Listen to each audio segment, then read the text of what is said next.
তিব্বতের ইয়ারলুং সাংপো নদীর ওপর বিশ্বের সর্ববৃহৎ জলবিদ্যুৎ প্রকল্প নির্মাণ করছে চীন। ইয়ারলুং সাংপো নদী ভারতের অরুণাচল প্রদেশ ও আসামে ব্রহ্মপুত্র নামে পরিচিত। পরে বাংলাদেশে প্রবেশের পর নদীটি যমুনা নামে প্রবাহিত হয়।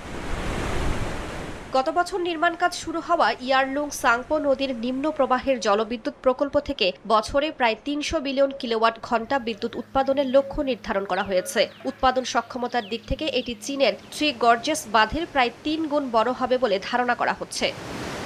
তবে শুরু থেকেই নদীর নিম্ন প্রবাহের দেশ ভারত ও বাংলাদেশে এর পরিবেশগত ও পানি প্রবাহের প্রভাব নিয়ে উদ্বেগ দেখা দেয়। এবার সেই উদ্বেগে নতুন মাত্রা যোগ করেছে চীনের রাষ্ট্রীয় জিওলজিক্যাল সার্ভের তত্ত্বাবধানে পরিচালিত একটি গবেষণা। এতে বলা হয়েছে, প্রকল্পের জলাধারের নিচ দিয়ে পাইজেন ফল্ট নামে একটি সক্রিয় ভূ-ফাটল বিস্তৃত রয়েছে।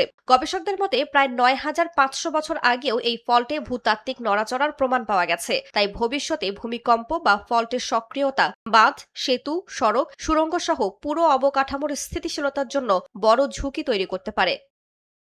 গবেষণায় আরও বলা হয়েছে, জলাধারের আশপাশের শিলা দীর্ঘদিনের ফল্টের প্রভাবে দুর্বল হয়ে পড়েছে এবং ভূখণ্ডের মাটি তুলনামূলকভাবে আলগা। এতে ভূমিকম্প, ভূমিধস কিংবা দীর্ঘ সময় জলাধারের পানির চাপে পাহাড় ধসের আশঙ্কা বাড়তে পারে। গবেষকরা ২০১৭ সালে তিব্বতে হওয়া ৬.৯ মাত্রার ভূমিকম্পের উদাহরণ দিয়ে জানান, ওই ফল্ট এখনও ভূমিকম্প সৃষ্টিতে সক্রিয়।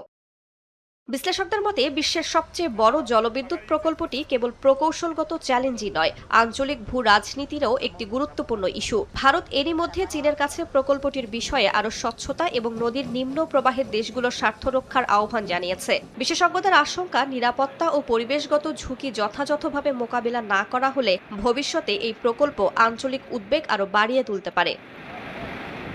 রাইসা জান্নাত, সময় সংবাদ।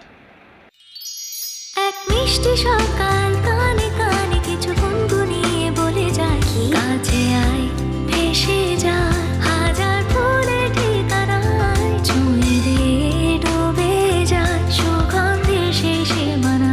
তিব্বত লাক্সারি সো, বাংলাদেশের রূপ।